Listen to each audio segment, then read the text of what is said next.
ගොඩක් ආදරෙන් ඔයාලා හැමෝම අපේ channel එකට පිළිගන්නවා. අද කියලා දෙන්නේ chicken ගැඹුරු තෙලේ බැද ගන්න විදියක්. ගොඩක් ක්‍රම තියෙනවා මේ විදියට බැද ගන්න. ඉතින් මම අද හදාගත්ත විදිය තමයි ඔයාලට කියන්නේ. ඔයා අපේ channel එකට අලුත් කෙනෙක් නම් subscribe කරලා එකතු වෙන්න.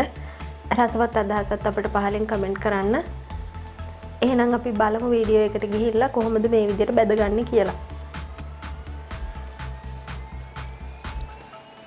මේ මාස් එක බැද ගන්න මම අරන් තියෙන්නේ මේ විදිහේ chicken කෑලි ග්‍රෑම් 500ක් තමයි අරන් තියෙන්නේ.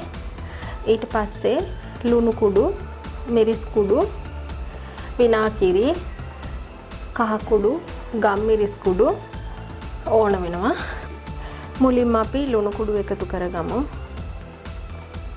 මම ලුණු කුඩු මේ විදිහට තේ හැඳි කමාරක් විතර එකතු කරගන්නවා. ඔයාලා කැමති තරමට එකතු කරගන්න.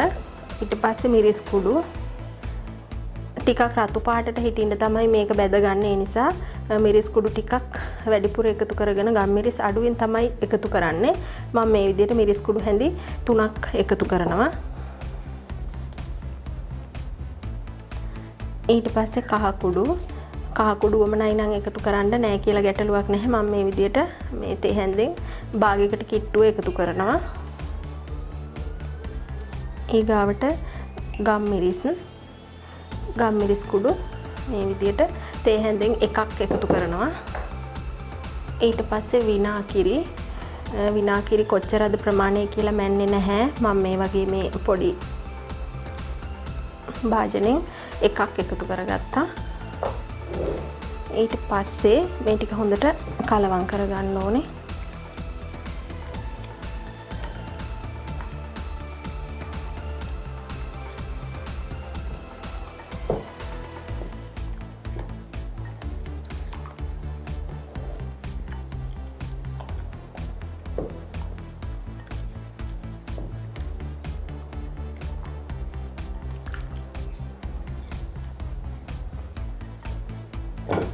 මෙන්න මේ විදියට හොඳට කලවම් කරගෙන මම පැය භාගයක් ෆ්‍රිජ් එකේ උඩ කොටසේ තියාගන්නවා.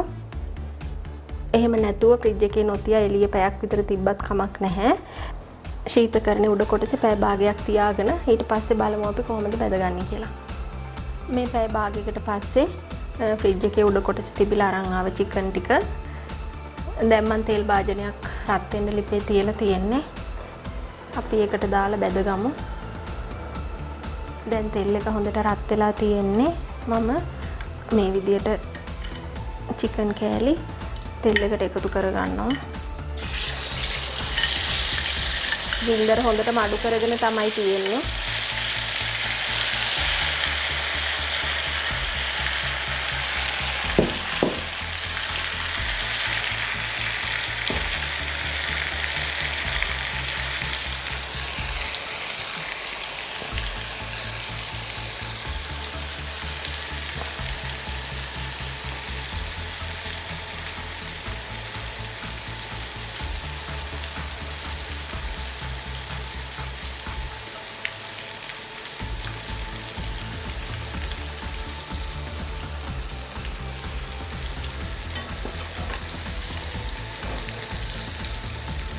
පොඩ්ඩක් වෙලා බැදුනට පස්සේ චුට්ටක් එහෙට මෙහෙට කරගමු. ගැඹුරු තෙලේ නිසා අත්‍යවශ්‍යමත් නැහැ.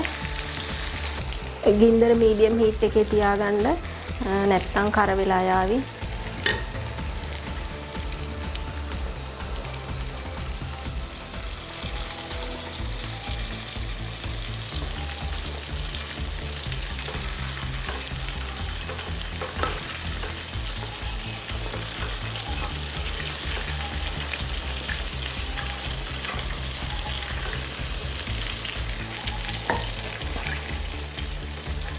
දැන් අපේ chicken ටික බැදිලා තියෙන්නේ.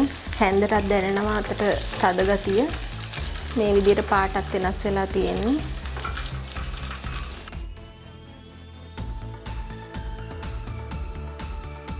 මේ විදිහට අපි සේරම chicken ටික බැදගමු.